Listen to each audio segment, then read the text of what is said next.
Hello everyone, welcome to my new video. তো আজকের ভিডিওতে কিন্তু আমরা এয়ারপ্লেন ল্যান্ডিং করব এবং এটা কিন্তু প্রথমবারের মতো আমরা এয়ারপ্লেন ল্যান্ডিং করতে চলেছি। এর আগে আমি কখনো এয়ারপ্লেন ল্যান্ডিং করিনি এবং জিটিএ ফাইভে কোনো এয়ারপ্লেন চালাইনি। তো আজকের কিন্তু আমার প্রথম অভিজ্ঞতা হবে আসলে এয়ারপ্লেন কিভাবে ল্যান্ডিং করতে হয়। তো আজকে আমরা দেখবো এটাই। তো আমরা কিন্তু এয়ারপ্লেন মোটামুটি ভালোই চালাতে পারছি উপরে, এবং নিচের দৃশ্যটা কিন্তু দেখে আমার কাছে খুবই ভালো লাগছে। নিচে যে নদীতে যে পানিতে যে রোদ পড়ছে এটা দেখে কিন্তু অনেক ভালো লাগছে। আসলেই এর গ্রাফিক্সটা অনেক সুন্দর। তো যাই হোক, আমরা কিন্তু এয়ারপ্লেন চালাচ্ছি। একটু বেশি উঁচু নিচু করতে ভয় লাগছে, কারণ এর আগে ওইভাবে চালানোর কোনো অভিজ্ঞতা আমার নাই। এজন্য এতটা বেশি এক্সপার্ট না আমি এয়ারপ্লেনে। তো আজকে আমাদের দেখার বিষয় হচ্ছে আসলেই কি আমরা এয়ারপ্লেন ল্যান্ডিং করতে পারবো কি পারবো না, এটাই। তো দেখি, চলো আজকে আমরা এয়ারপ্লেন ল্যান্ডিং করতে পারি কিনা। তো এটার জন্য আমাদের প্রথমে তো এয়ারপোর্টে যাওয়া লাগবে, তারপরেই না এয়ারপ্লেন ল্যান্ডিং করবো। এটা তো আর গাড়ি না যে যেখানে সেখানে ল্যান্ডিং করলাম। চারিপাশে পাহাড়গুলো ছোট উঁচু নিচু, অনেক ভালো লাগছে। তো আমরা পাহাড়ের পথ দিয়ে যাবো না, কারণ আমাদের সোজা যে সামনে এয়ারপোর্ট আছে ওইটাই আমরা যাব। তো আমরা আজকে আসলে এয়ারপোর্ট চিনবো কিনা সেটাই তো দেখার বিষয়।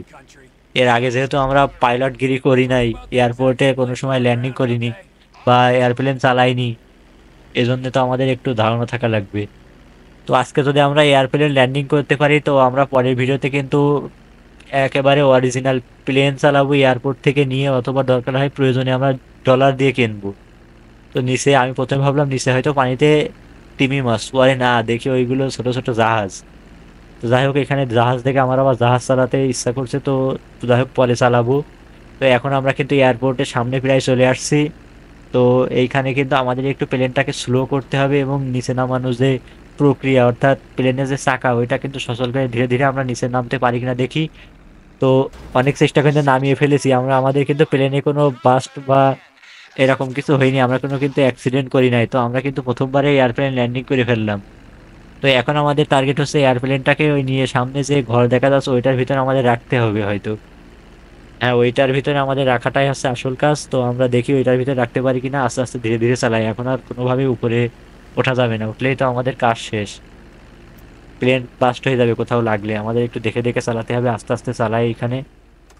এই তো আমরা আমাদের জায়গায় চলে আসছি এবং এর ভিতর থেকে নিচে নামি। এই হচ্ছে আমাদের সেই ছোট এয়ারপ্লেন, এবং আমার সাথে যে ছিল পাইলট হিসেবে আমাকে যে শেখাচ্ছিল সে কিন্তু চলে আসছে, সেও কিন্তু আমার আগে এয়ারপোর্টে পৌঁছে গেছে।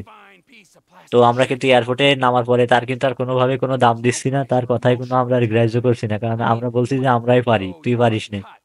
আর আসলে আমরা তো তার কাছ থেকেই শিখছি এয়ারপ্লেন চালানো, এবং শেখার পরে দেখো আমরা তাকে কিভাবে ছোট করছি, আবার আমরা তাকে হুমকি দিচ্ছি। তো যাই হোক,